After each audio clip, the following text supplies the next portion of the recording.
thank you for welcoming us in Good Selection and With for pleasure. curating and organizing.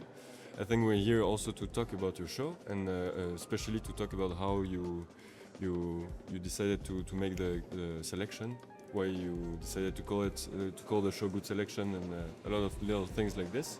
I think it's good to start already by maybe introducing yourself if you feel like it, and then from that we can go on to the topic of the exhibition and the rest. You want to start, Marika? No, you start. Okay. My name is Zito. I'm alumni from Design Academy. I came back to Paris after my graduation in 2019, and after which I've started my own company. And then further along in the process of having my own company, I decided to create Good Selection last year in September, along with Marika Caputo, which started as somebody who worked with me, and now we're co-curating everything together. So she's as much a co-curator in Good Selection as she is an associate in my company. And how did you join actually the studio of Luca Zito? How did that work at first? How did I join? Yeah. But yes, actually I've started as an interior designer. I was working before in an architecture studio, and then I understood that I wanted to have a closer approach to the material or whatever, and then so I wanted to be more close to product design more than interior, or at least do both. And so actually it was quite random to join Lucas. I mean, I found him and I was liking a lot what he was doing, and so voila, I've done the application, we started to work together, and we realized, I think, quite soon that we were working very well together. That's good. Yes. Yeah. But then you moved in Paris to work also with Lucas, or it was... No, I've studied here in Milan for 6 years, and I've moved in Paris actually for doing an internship, but in architecture studio. So I've done it for 6 years, for 6 months, and then after I joined Lucas. Nice. So actually now we are working together since I think 1 year and a half, right? Yes, I think so. More, yeah. Something like that. Yeah. It's going to be 2 years in September. Next September, yeah. Yeah, nice. Yeah. But how does it work for you, to have all these people that are gathering around your practice and also that are helping you to build stuff, basically? We can say a lot about this because every day we're this close to the burnout. Because she's a person which is introvert, and so do I. I have a very extroverted personality when it comes to work, but it also has its limits. I don't mind being surrounded with people at work, but then I need to be alone on my alone time, and now I don't have alone time anymore. So the kettle is boiling and fuming, and it's quite hard. This is why we had to take some rest yesterday, for example. But we like it. We like it because we essentially want to create a strong community. So you cannot create a strong community with staying alone and then trying to push people away. So the fact that, as I was saying to you yesterday, the fact that we can finally give the torch of Good Selection to other people is exactly what Good Selection should be about. So I think we need some time to adapt, but we are very happy. And we also need to sort of train ourselves to be more proficient in giving the mic to other people. Yeah. Nice. Yeah. But then, talking about this, passing the torch within the show, I think then leads to the other question: why did you decide to actually curate a show and to make this exhibition? Because I think it's like, we have all those system of galleries, and it's super institutionalized in a way. So there's a process to exhibit, but then what we're doing here, it's independent. And why did you decide to launch that? It initially started last year in September when I had a fight with a gallerist. I did not need this guy, but he wanted to collaborate for sales, I think. And he tried to.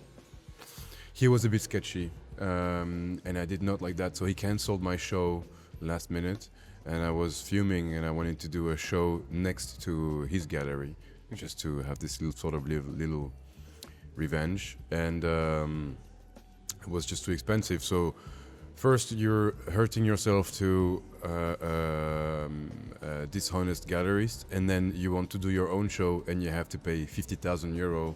So it's a second obstacle, and then it was very, very discouraging. And then I talked with Miles if he wanted to help me gather some people to make it in, to rent a space. And then he said, but you should do it in your workshop. And for me it was, not an idea. Romainville is so far, why would we do that? And with enough talk, we decided to do it. So at first I was thinking 8 people. We ended up being 28. And this is basically how it started, to free designers from difficulties and trauma and having 2 jobs and lack of sleep and everything. I think the gallerists needs us more than we need them. Yeah, right, I see. We can exist without them, they cannot exist without us. So the idea of good selection is also, it should be a sort of weapon to re-level every interaction between different spheres of art and design. And so how do you combine your 2 practices, let's say? Because I think like making an exhibition, curating, selecting objects, it's so different than making products themselves. How did you learn to put this together, and how did you work together also? I saw that we have now a catalog also for this exhibition that is really showcasing good pictures of the products of everyone, and it's like the catalog is also super well edited and curated, let's say. And I know that you did put a lot of effort into that, right? But then how did that start actually? But everything started at first. The catalog, the aim of the catalog is to show every artist. Last catalog in Good Selection was really like a very set up as a real catalog. This year we were talking with Lucas. We decided more to set it like more as a magazine.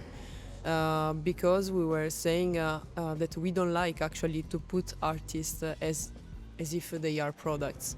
So the setup of the catalog now is like as if every page, every artist has his own profile, his own setting, his own characteristics, and so that's why the imagination is very free.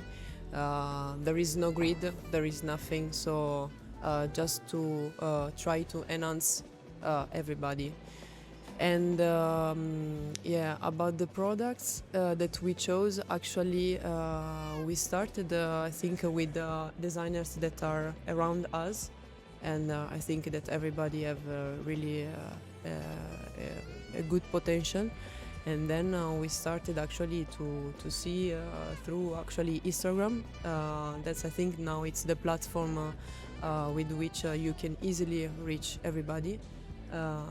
We were saying like just like having like a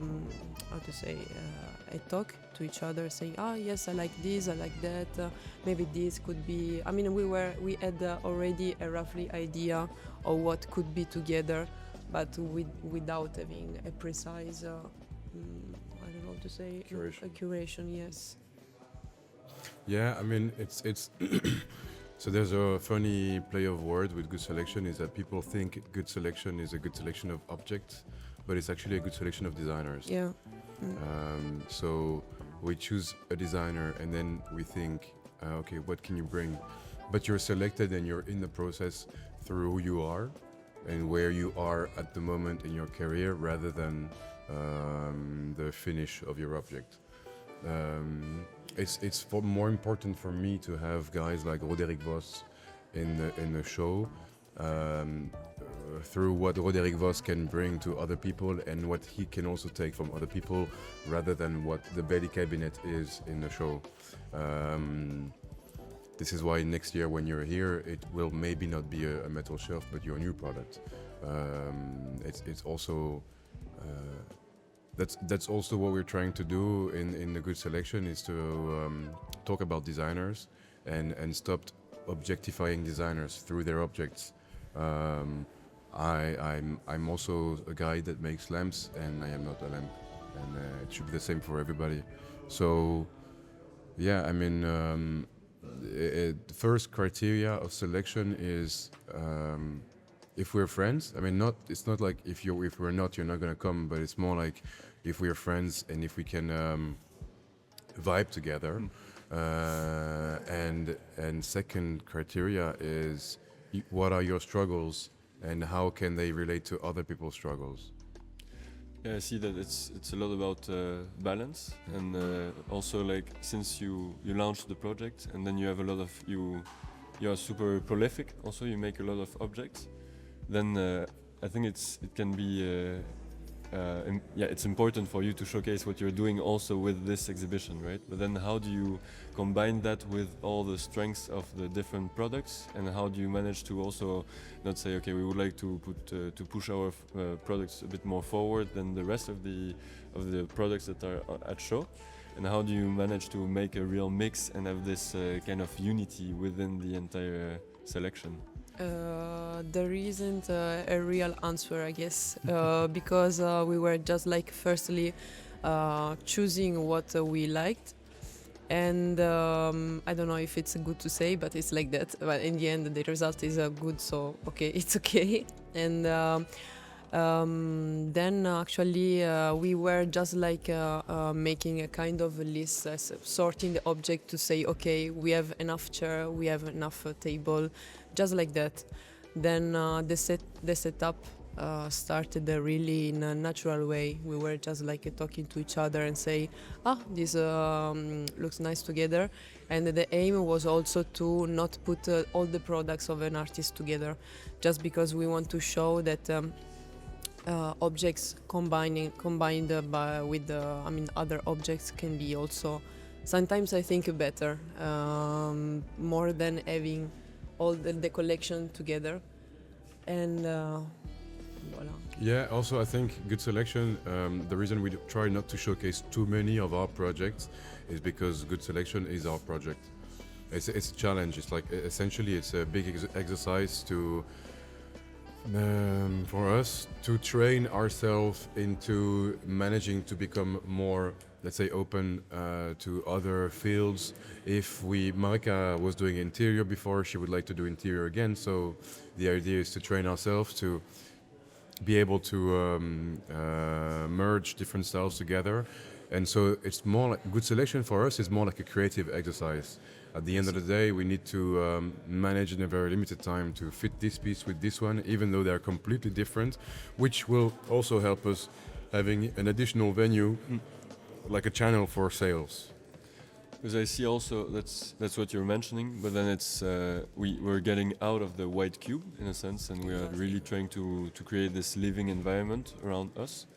And yeah, since I'm doing a bit of curation myself, this is also a value that I found super important. It's at the core of what I want to build in terms of space.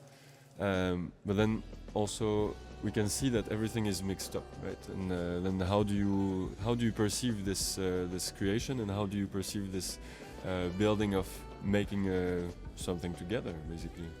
Is it something that you plan ahead? Okay, we want to have a corner like we have here that is going to be, I think you described it earlier as a bit more homey, let's say, because then we have the fireplace, this furniture over here that is more from the 90s, and we have more warm lights, let's say, in a sense. Is it something that you really push forward, this kind of dissection of spaces? We don't really know. It depends also. Depends on the objects we have. Last year we made 3 distinct zones. This year we wanted to make more zones but smaller, to not also oversaturate. So we have zones with like 5 pieces, 7, some zones with 3. Yeah. It's more like that we wanted to communicate something with a set. More like a mood, something that you can perceive, like looking at the set. And actually, as we were talking yesterday, we realized that the space, of course, has given a lot of power to everything. And what we realized, I mean, it was not planned, but it ended up like that. That in the first good selection, we took a space that was like not perfect, and we renovated it. And same this year there was a huge amount to make it to make it like looking nice. And so we were thinking that it's nice, since as we were talking already about the white cube, that today a big power is given also to the space that can communicate something. You can perceive like entering this space that has some, it had some life before. And so also like the choice to have a space that is not new, the choice to have a space that has some crack here and there, and it's not so perfect and sometimes dirty. It's okay anyway. It gives some fascination, I think, to the exhibition. Yeah, and I think that's, you're mentioning that as well. But you've been there for, I think, a bit more than 3 weeks. Is that it? Yeah, On site? 5, I think. 5. Okay. Yeah, and so like, what you took a place that was really not suited for an exhibition at first, right? Exactly. And then you transformed it fully. And was it so? This process, how do you put it within the curation? Is it something that you really you inhabit the space first, and then you renovate it fully, and then you give it a new life, or is it more okay? We needed a space, so we have this one now.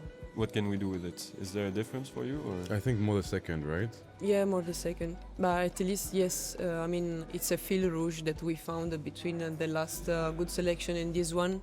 And when we were talking about maybe having still this fil rouge in the next good selection, the thing to take a space and giving it a new life. Yeah, it's more the second, but in the end it could be like that. It could also be the first in a way, because for sure when we started cleaning the space, by cleaning it to the corners of everything, we get to explore properly each spot and in a way inhabit it and think, okay, so this is quite nice, this detail. Oh, okay, at this time the light, okay. So you get to know the full Bible of the space, and then that for sure helps you to curate better. But yeah, more towards the second answer. Yes. Yeah, I see. But then also you say that then you have to pay attention to all the little details of the space. But then I realize also that you were taking care of everything as well around the show. So like how people are going to be hosted, how they are going to be transported here. Is it easy for them to just have their piece here or not? Is that due to the fact that indeed it's an independent exhibition and so we all know each other? Because like we have those galleries and you just fill in the contract, you send the piece, and then that's it, basta, and see you next time we have to ship your piece back. It's a bit of I mean, the idea behind this process was to first make it easy. So we're all broke. And Milan is expensive, so we have been doing Milan for 4 years now, so we know a bit the strings, and we're thinking if we can help, let's try. We will not do it again, that's for sure. Not because in the end we just put too much pressure on us, but if good selection can still provide some sort of value in helping with the logistics, we will try to maintain that.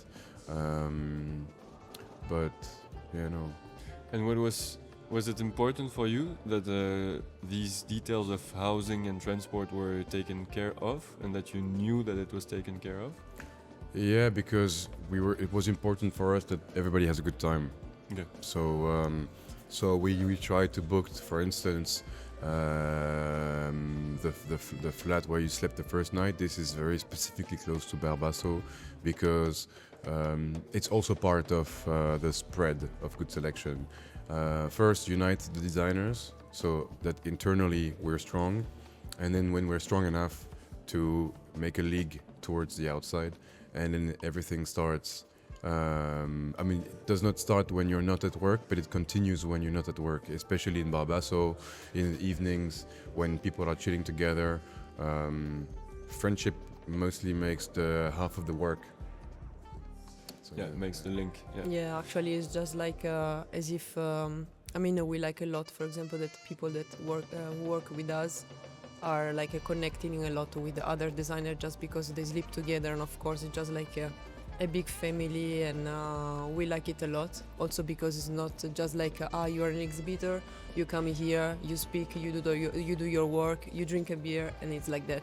No, I think we want to create in fact value, and connection. It's the first goal of a good selection, I think. Yeah. And then, so now we're in Milan, and we started in Paris with this edition during Paris Design Week. How was it a logical step to bring the exhibition in Milan for you? It was the next fair coming, Yeah. mostly in a very honest and blunt way to say it.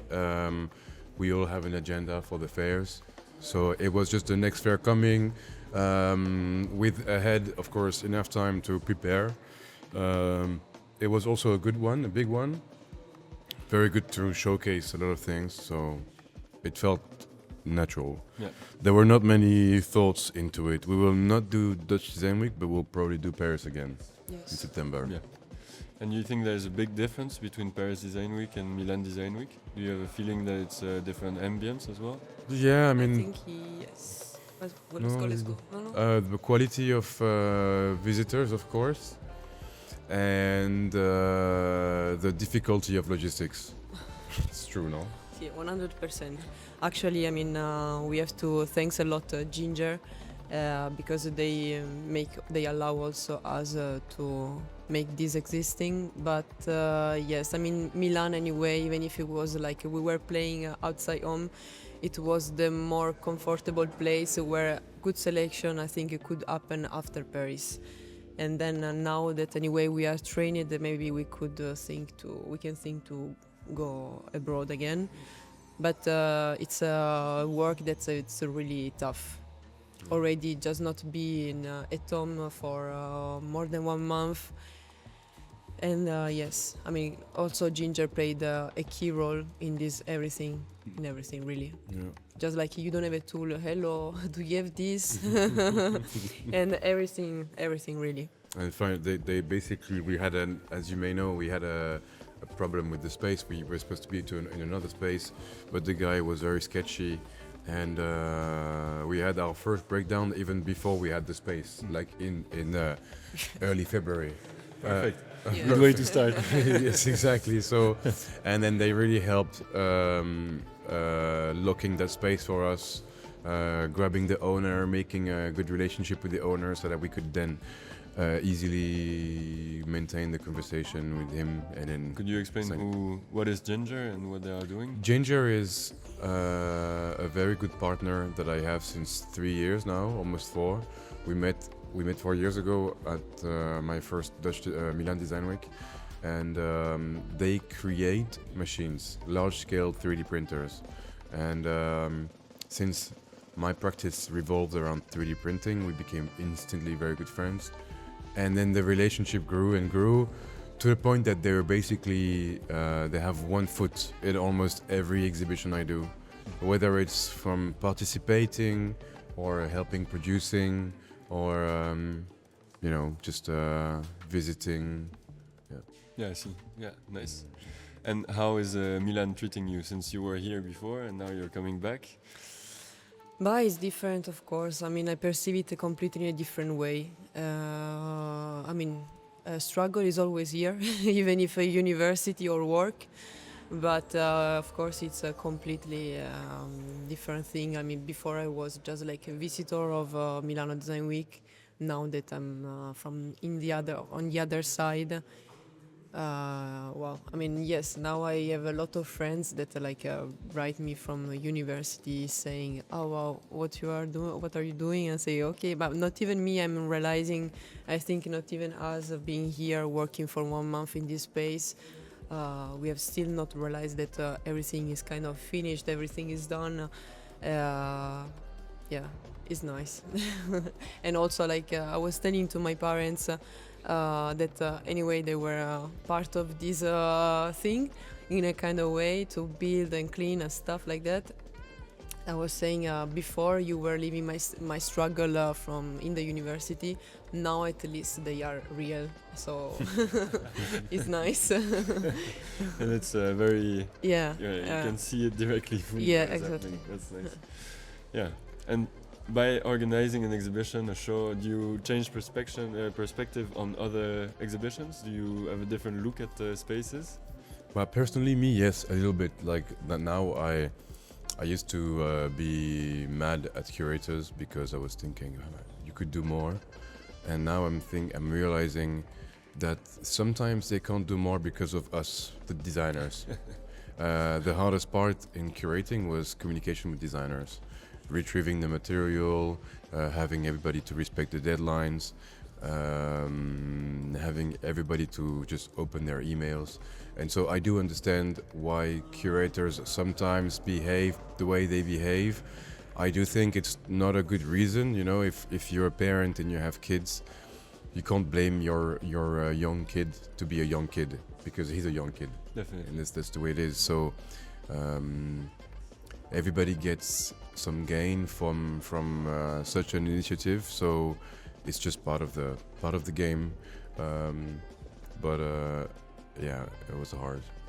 It was very hard. Yeah, that's I can imagine. Yeah. I think kind of the hardest part. I think trying to manage everybody.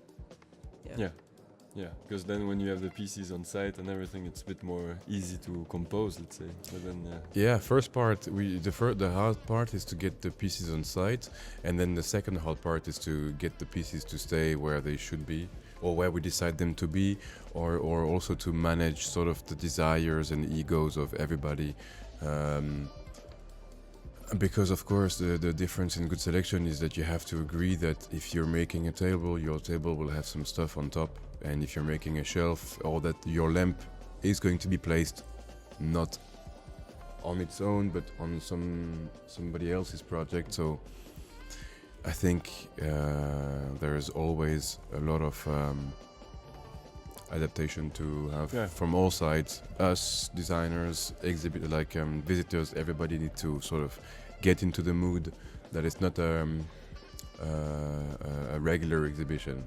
Yeah, and I think we can also see it by the fact that there's you decided not to place cartels, or to also at the start you initiated this idea of saying, okay, we're not going to put our business cards next to the work directly, because then it's also we do more branding than a collective show, right? And Exactly.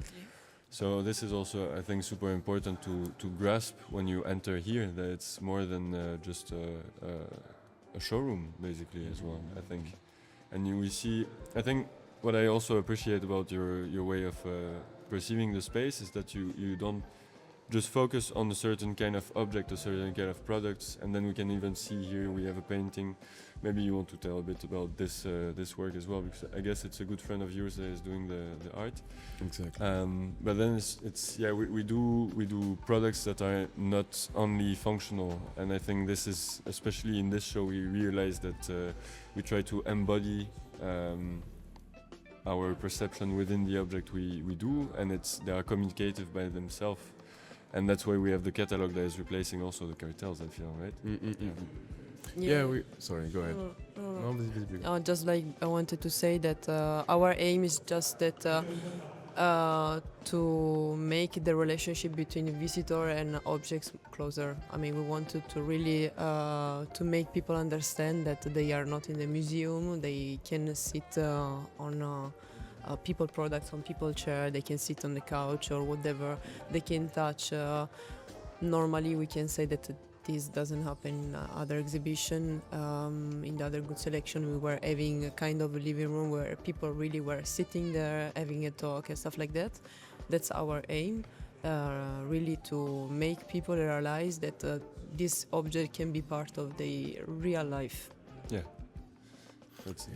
Yeah, we are also not trying to showcase only designers. As in, you're mentioning Etienne. Etienne is a painter which paints spaces, and mostly spaces, sometimes objects as well. So I mean, good selection is also a way, like a platform to bring in contact B2B creators with B2B buyers. So somebody who wants to buy a seat for their living room might also want to buy a painting. So why not? And then we've tried to make the group bigger by also inviting people like Marine Mimouni, which is making a magazine. The further we're going in that direction, the further we are realizing anything that may be beneficial to the group should be in. So why not having lawyers at some point? Why not having transport companies? Why not having anything that benefits to a sense of community? Yeah, I see.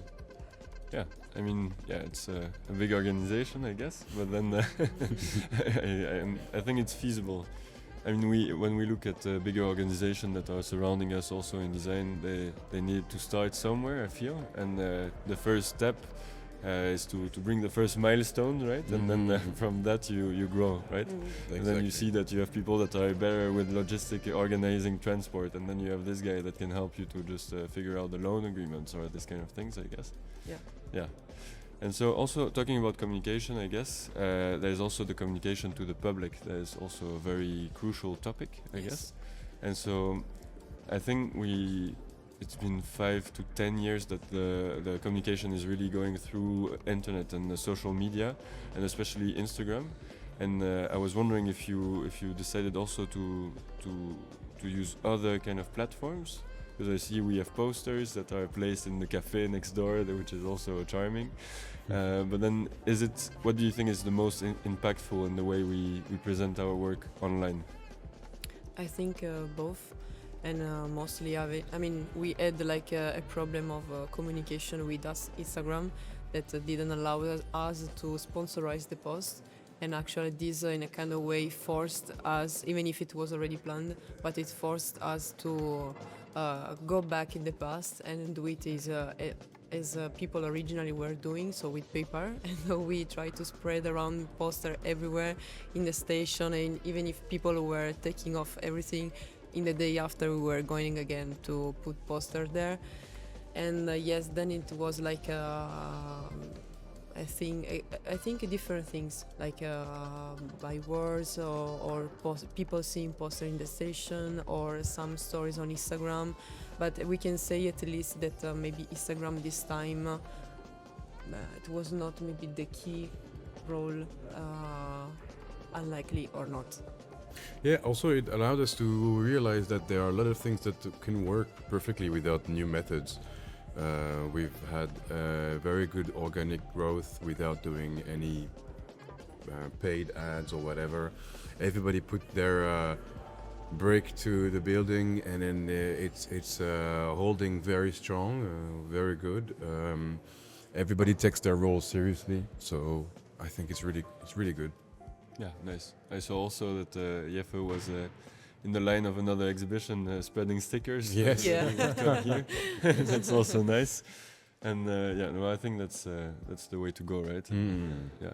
But even though it worked quite well, I think there's a lot of people that are coming in just thanks to the social media as well, right? Also, also. Yeah. I mean, we've teamed up with 3 teams.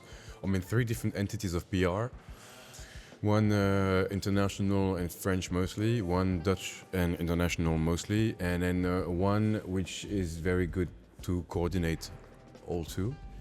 And they've also done a fantastic job, so... Yeah, nice. Yeah. Will we see them around during the week as well? Yes, we saw them around. Like Emily came in the first day, and on the opening, Martin as well. And then Laura also, all 3 came on the opening. Nice. And I think Laura is still around. She's basically the girlfriend of one exhibitor here. So this is also good to have something in a team, like it's one of our powers. It's not like external, it's internal. And then the rest, they have an agenda, so I'm not so sure if they're still here or if they're gone already. But yes. Nice, yeah, sweet. And what are you going to do today after the conversation? I think I personally didn't really have a chance to enjoy the presence of people, talks. So I'll stay here, and then we have a talk at Alcova.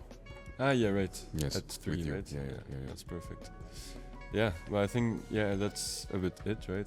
I think Nice. we gathered quite some topics. Yeah. And is there something you really would like to mention about good selection? Besides, come and check us out. That's No, what I would like to say about good selection basically is that and now this is a message to exhibitors. The more we are, the more we work, the more we go in the right direction. right. It's all about focusing the motivation, you know. Yeah, nice. Yeah. Yeah. And for you? For me, I'm just like happy that we have worked a lot for this project, but really a lot. I think more or less from November, December, here and there, and fully 24 hour on 24, literally from January. But I'm happy also that this message went through and arrived to all the designers. Part of the exhibition, actually, we are anyway thankful to everybody also to help in these days. And actually it's the goal that we wanted to reach, that like to be a group, to be a team, to team up and arrive everybody to a point without the help of nobody else. And that's it. I'm happy that the message arrived and that we are a team. So even if me and Lucas in these days are a bit dead, we know that there are like other guys as you guys, that you are here to open or to close or to help us to build up or whatever. And actually it came by yourself, I can see naturally, and we are happy about it. Nice.